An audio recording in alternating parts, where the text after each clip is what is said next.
word that I have used to describe the state of pain education in 2014, unfortunately, is warped.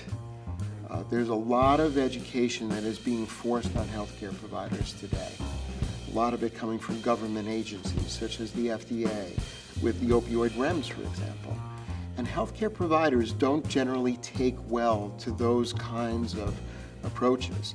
And very often, the educational initiatives stay anchored to the agenda of that specific agency or body. Whether you're talking about industry, whether you're talking about the Food and Drug Administration. So it ends up being lopsided, very often, to opioids, unfortunately, when opioids are just one piece of the management of pain. So to me, the state of pain education is such that we need to do more to help it diffuse from the attendees of this meeting, and also help it make its way into the training programs so the people who are growing up in medicine right now are going to be like the 23-year-olds of today who are instinctive about putting on their seatbelt. It's part of their lives, so they're going to do the right thing. That's my assessment of the state of pain education in 2014.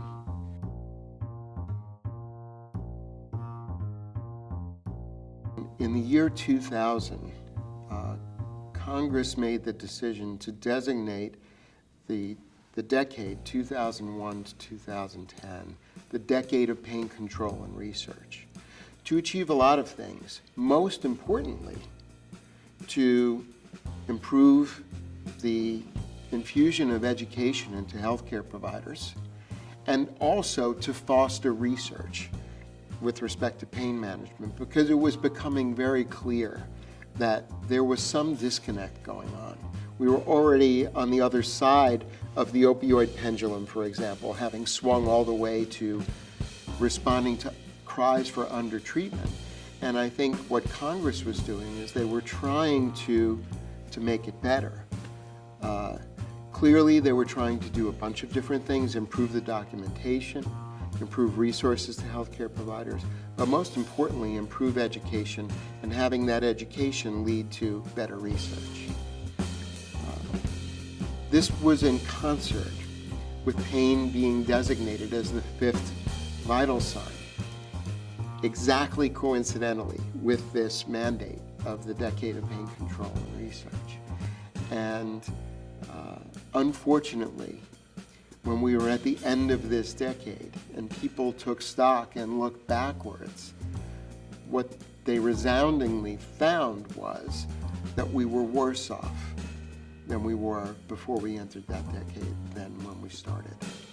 None of the studies showed that in medical training programs, whether it was medical school, residency, pharmacy, nursing, or dental schools, or any other allied healthcare professional education, showed an increase in their curriculum being devoted to pain compared to the beginning of the decade.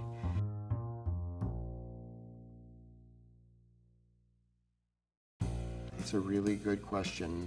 The question about glimmers of hope, I actually think the glimmer of hope is one that many people don't see as a glimmer of hope. There's a systematization of medicine that is taking place right before our eyes. And the management of medical care is likely to become much more like a business. And when businesses are managed, it's much easier to push mandates and requirements and certain educational metrics through the system. So while I consider this systematization of medicine to have its good points and its bad points, the glimmer of hope I see is that systematization should lead to reproducibility. It should lead to frameworks. It should lead to outcome measurements. And hopefully, at the end of the day, it's going to achieve better outcomes, which is what this should all be about.